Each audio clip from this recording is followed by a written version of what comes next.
poorly dressed mortal. Oh, now what? Hey, Critic, I see you met my Disney voodoo cousin from out of town, Shadow Stan.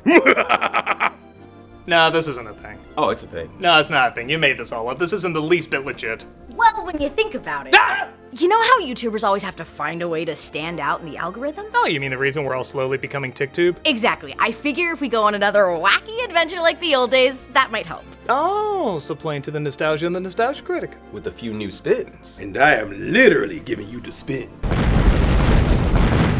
See? We're already rising in recommendations. People want to see what's gonna happen. And this will be more interesting than just talking to us in the doorway all the time. Okay, fair point. This does have possibilities. Whatcha? Hockety pockety walkety whack!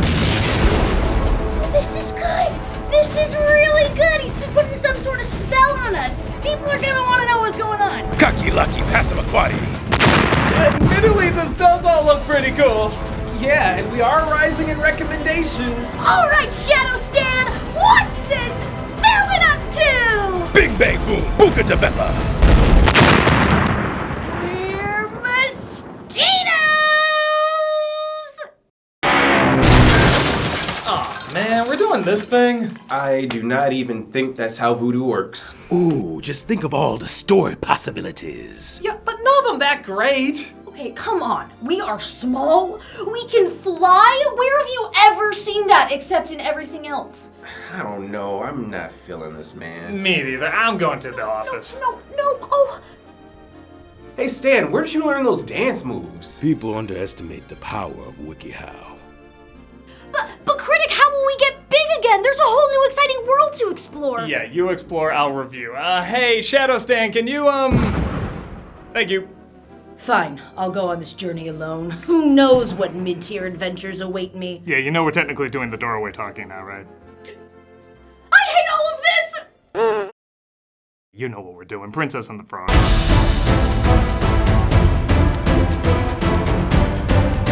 Released back in 2009, Princess and the Frog had a lot of firsts for Disney animated films. It was the first black Disney princess. First one set in Louisiana. The Black Princess was the big thing. It was the last major attempt for Disney to save their hand-drawn movies, and while the film certainly didn't bomb, it didn't pull in the numbers they were hoping for. Well, I guess we'll never know the exact reason why for sure. Some say it was because of prejudice. I agree, but not in the way you may think. I doubt it was a race issue because the characters are pretty popular and keep showing up all over the place. I personally think it came down to two other prejudices. One is hand-drawn animation. I think a lot of people still associate it with kid stuff, and because 3D animation looks a lot more real, it therefore brings in a lot more adults.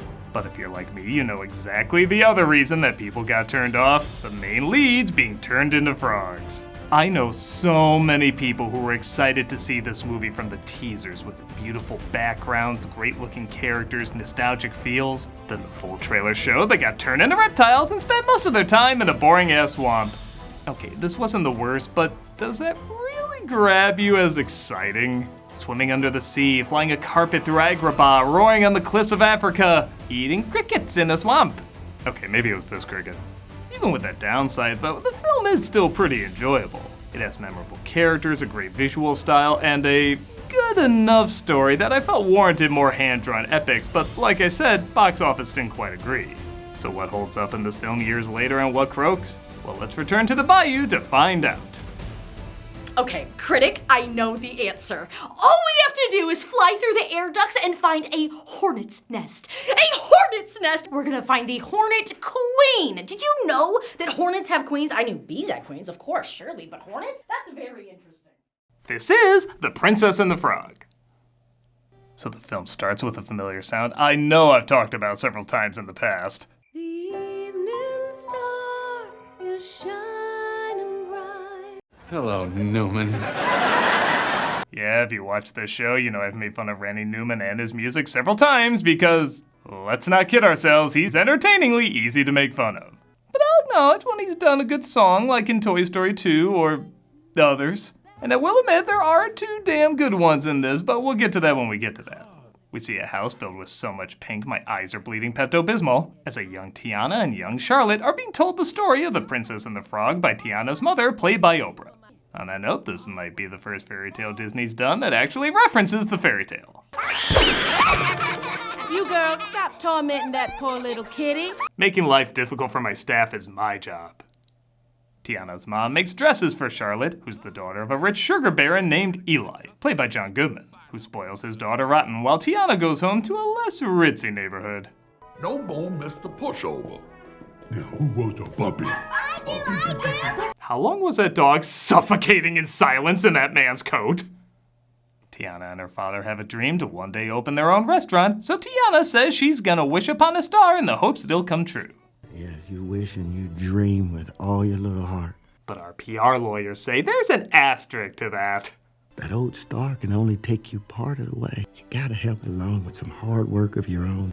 Ah, hell with that noise. This princess got everything she wanted literally in her sleep. Just promise your daddy one thing, that you'll never lose sight of what's really important. Oh, man. Oh, you think I'm joking, but it's pushed pretty hard on her. Meet your Prince Charming and dance off into your happily ever after. I want some grandkids. Honestly, it's kind of fun seeing a Disney fairy tale in between the Aladdin and Frozen years, as it still has a marriage of two people who just met, work meaning nothing if you don't have a loving spouse, and of course a dead parent. I don't mind this too much, as this is a throwback to classic Disney fairy tales, which again, are fairy tales. They shouldn't be taken literally. But I will say some of these updates to past Disney properties are simply too much. Like they skinned Aladdin's carpet rug and turned him into a carpet rug. Well, Miss Tiana, rough night for tips, but every little penny counts. Years pass and Tiana grows up into a waitress working double shifts and saving her money to finally open her own place. I guess I should talk a little bit about the controversies when this film came out. When in development, Tiana wasn't a waitress, she was a chambermaid. But after a lot of pushback, that was changed, while others say it was messing with history. I don't have a strong opinion either way. I get not shying away from the ugly side of racism in the day and keeping it realistic. But, you know, there's also talking frogs in this. Like I said, it's a fairy tale. I understand giving kids a fairy tale. It's not like there won't be reminders of how things really were. Also, in my opinion, though, the racial separations are there. They're just subtle.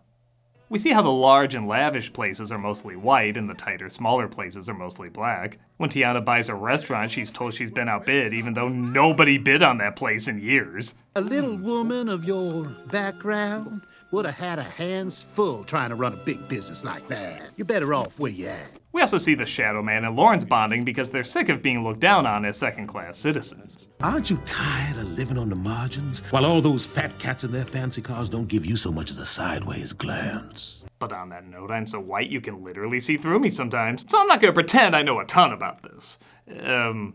Stan, could you, Wait, what am I supposed to do? just talk about any racial stuff that stood out to you. Oh, no pressure, but you're representing black people everywhere. Good luck!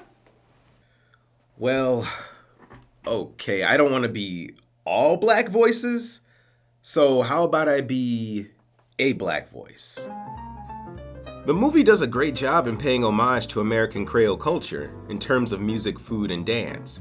I actually have a Creole background, so it's really cool to see it done some justice in a Disney movie. With that said, they do misrepresent the religious diaspora of voodoo. They confuse hoodoo with voodoo a lot. Voodoo has specific deities, while hoodoo taps into the direct spiritual connection to black African ancestors. They were either scared to address it or just don't really know how to address it. There's vague allusions to spirituality and nature with Mama Odie, but while voodoo can do some negative stuff, the film seems to only want to focus on that. When a villain does it, it's voodoo. When a hero does it, it's magic. Prince Naveen is also a little odd, as it's the first black princess, yet her love interest is racially vague. They made so many other characters blacker than black, yet they made up a kingdom for him to be from. Zamunda is a made-up place too, but they were definitely black. For all the praise given to the distinct design of the first black Disney princess, the Disney prince still has the same conventional attractiveness as the other princes. But still, I like the movie. These were just some things that were always on my mind. But maybe it'll give you a different point of view on it. Nah, I can't be true. You're kidding. You're kidding. Oh my God, you're kidding. Malcolm burned down the kitchen when he was 5? With the Snoopy snow cone maker. How you even do that? Hey, were you listening? Of course, I was taking in some amazing black history. Yeah, like the time you thought that Storm from the X-Men was the president of Kenya. Hey, that was secret! Tell me more stories later. You are not coming to Thanksgiving this year. Nah. On that note, Prince Naveen from Mandolia, played by Bruno Campos, visits New Orleans and gets sucked into the music scene. If we were frogs, this would work. Meanwhile, Tiana, played now by Anika Noni Rose, is working her ass off to try and make her dreams come true of owning her own restaurant. Girl, all you ever do is work. Order up! Didn't know Pumbaa was the chef. Order up! Oh, you can eat me on Sundays!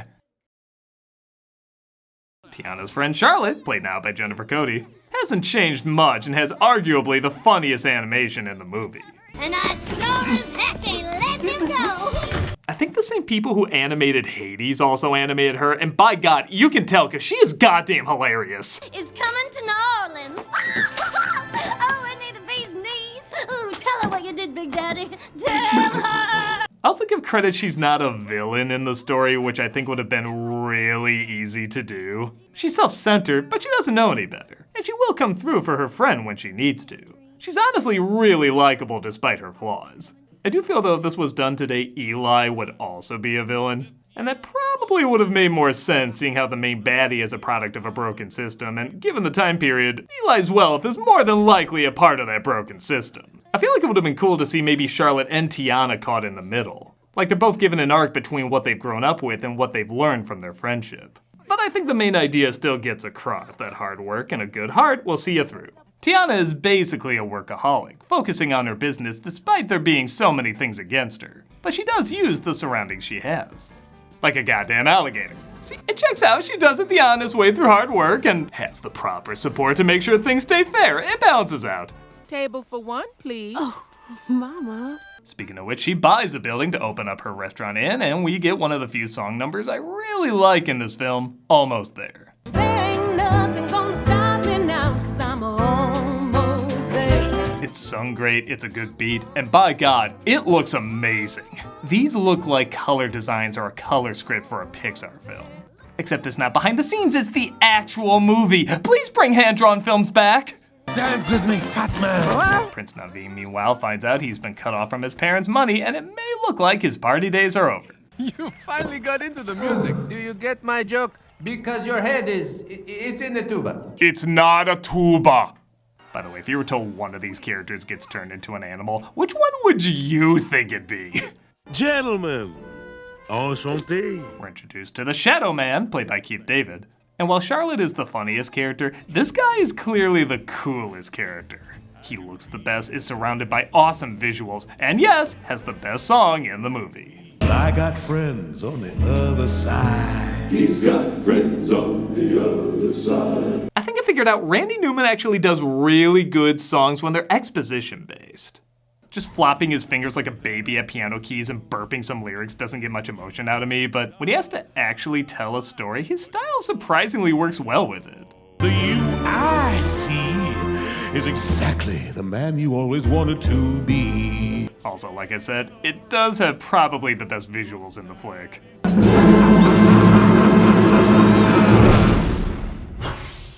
Is it possible to get artistically hard? 'Cause I'm that. Naveen is turned into a frog, and Lauren's turned into Naveen, who dances with Charlotte at Eli's ball. Marvelous party. Evening, Mr. Finner.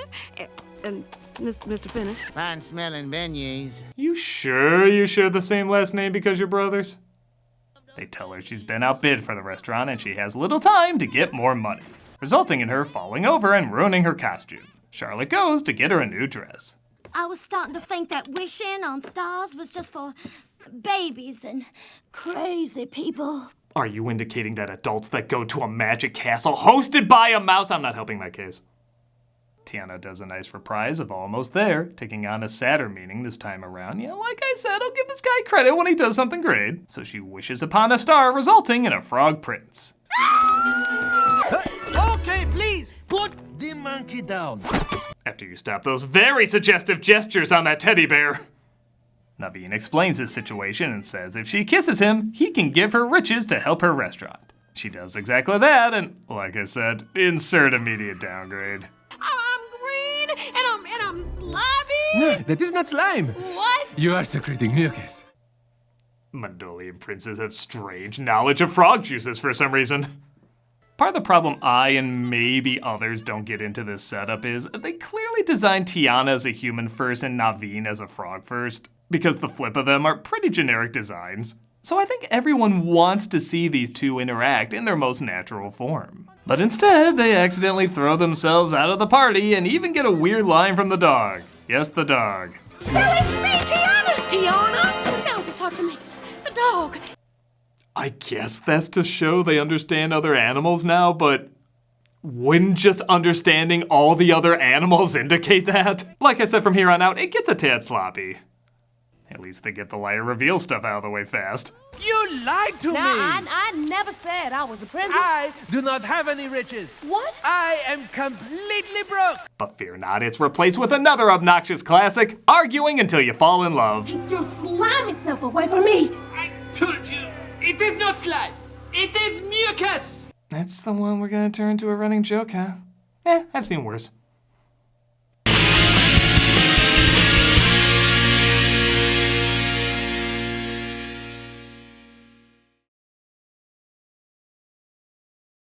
Doug returns to playing Kingdom Hearts and Birth by Sleep every Friday on Twitch. We also have new content 6 days a week. Hope to see you there.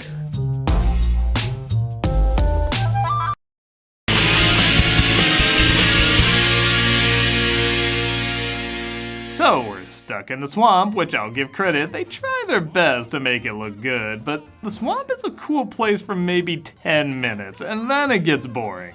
There's a reason they cut to other things in Empire Strikes Back. I know that tune! Dipper Mouth Blues! They discover some cute characters like Lewis the horn-playing alligator, Ray the Cajun lightning bug, and Mama Odie, who yes, at first I thought would look like this. They're all fine.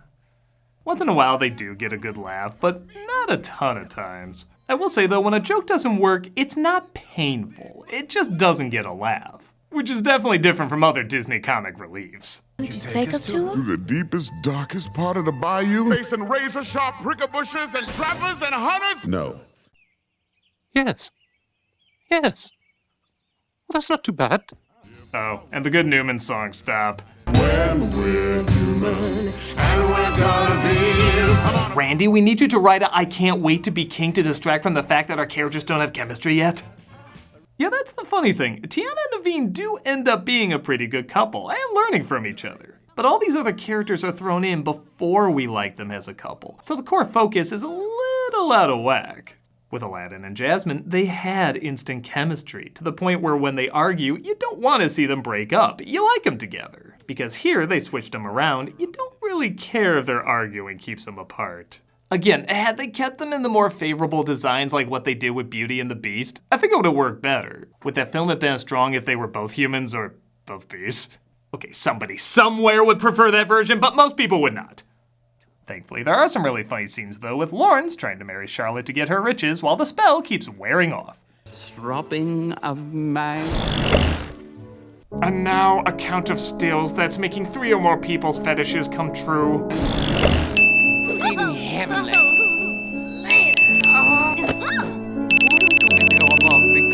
A special hello to those saying, oh shit, this does it for me. We're introduced to Ray, played by Jim Cummings, who again is an okay character, but am I the only one that feels like he sounds like a drunk Tigger? Oh, it's okay, baby. I don't explode me. I ain't no firecracker. I just got my big butt glowing, that's right. The wonderful thing about Tiggers is... Ray here says you've been taking us in the wrong direction. First rule to bayou, never take direction from a gator. I take back my comment about the racism being subtle. Never take direction from a gator. Here's another song toddlers can dance to, but isn't hummable enough for them to sing constantly afterwards. Going down the bayou, going down the bayou. When we discover the Shadow Man can use voodoo on other people, but not on himself. That's story convenient. He tells his friends on the other side he needs help to get the prince's blood for Lawrence's disguise so he can kill Eli and be in charge of the town. You have all the wayward souls your dark little heart's desire. Have I mentioned yet this is the coolest character in the movie? Well, I'm saying it again. God, those backgrounds are beautiful. Up, back to the swamp.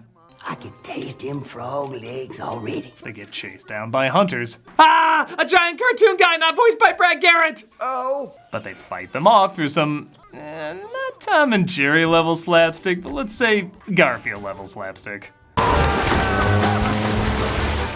The two of them finally start connecting, and they do have some nice conversations about the two worlds they come from. Tiana having to work all her life, but making her stronger, and Naveen never working a day in his life, but having little identity. You could easily argue there's just as much class issues being hinted at here as much as race issues.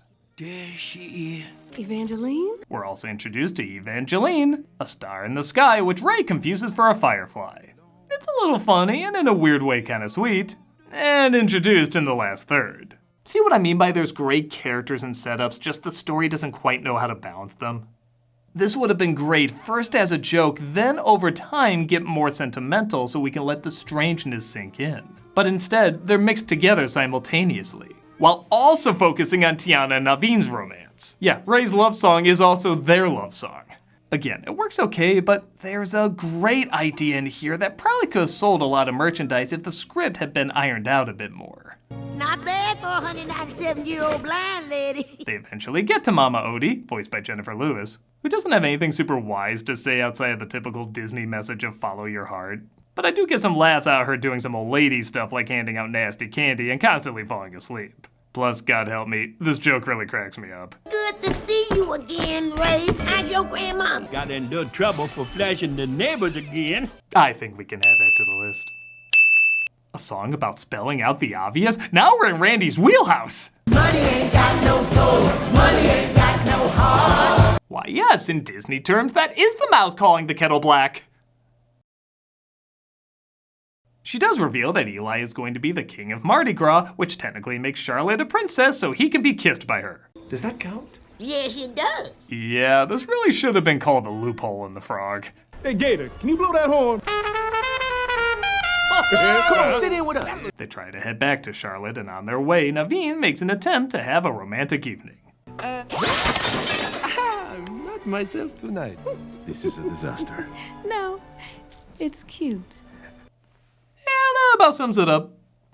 As much as this is a story with probably too many details, the details do add up in a good way too. And I do find myself really enjoying a lot of these characters. But I will admit, this is where most of the people I show this movie to say, yeah, how long is this? They're usually super into the first third, like, oh my god, this is one of the great Disney classics. And then when they're frogs, they start looking down at their phones. The end does get pretty fun again though, as they get back to the city just in time for Mardi Gras. Triton's like, give me your beads, my nipples are always out. But the Shadow Man catches Naveen and Ray and Tiana try to save him. This results in somehow the most gruesome yet non-gruesome death at the same time. I will never harm another. Wow, I broke that fast. He tries to win Tiana over by giving her what she's always wanted, but she doesn't fall for it and destroys the blood pouch. Slimy little frog. I got news for you, Shadow Man. It's not slime.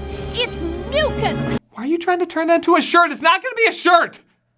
This results in a really cool death scene, even though there's technically no violence in it at all. Though minus 2 points for not having Lilo's doll in there. You could have constipated Simba, but not that. Wasted opportunity. The best exit of a villain can only be followed by the best exit of a villain's sidekick. Calling it, that's the funniest scene in the movie. They try to explain to Charlotte what's going on, but it's too late because Mardi Gras has ended and she's no longer a princess. To make things worse, they have to throw a funeral for their beloved Ray.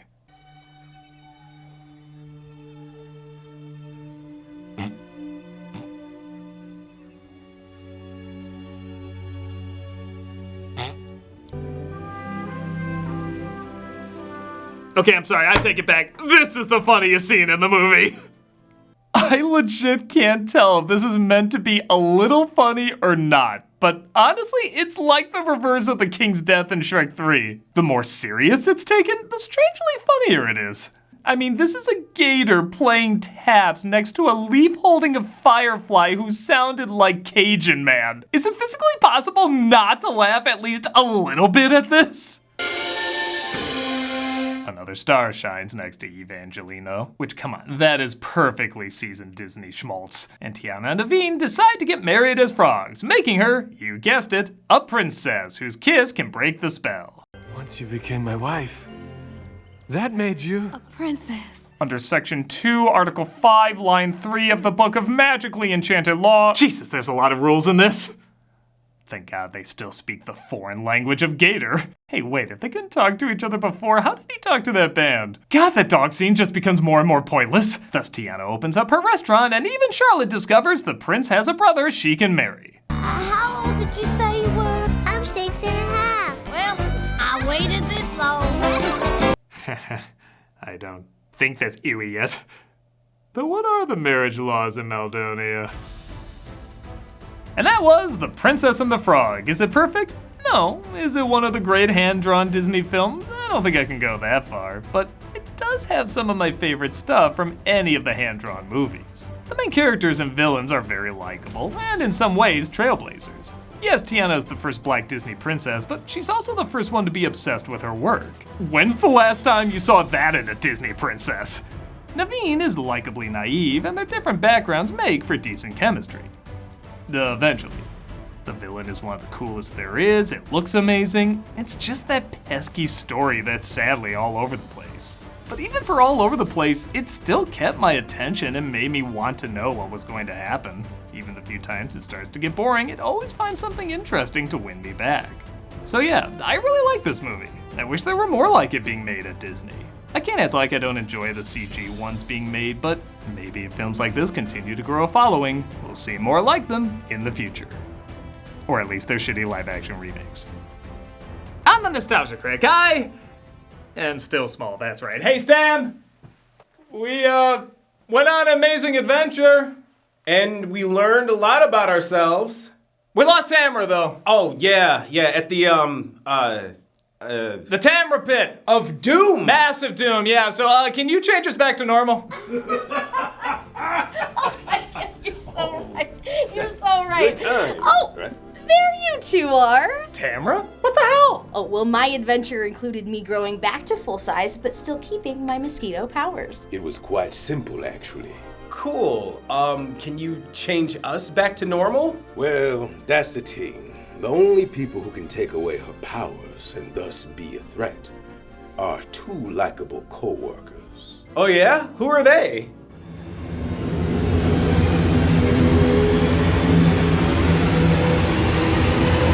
Oh, you sillies, you're not likable at all. Oh, well, I guess that works out well for us. Got in little trouble for flashing the neighbors again.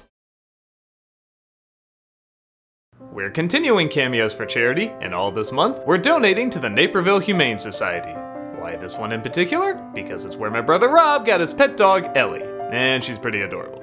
This is a non-profit, limited admission animal shelter for dog and cat adoption, foster care, and owner surrenders. Their mission is to promote the humane treatment of compassion animals and create lasting human-animal bonds. They seek to deliver services to their community that reflect their integrity, respect, compassion, and joy for all people and animals. So if you want a cameo for me saying hi or happy birthday or whatever, click the link below and be giving to a wonderful organization. If you're like, to hell with that noise, I don't want a cameo from you, well, consider looking at this great organization anyway. Like I said, it does a lot of good, and there's some really great animals you can help out. Check them out and see all the adorableness you've been missing out on.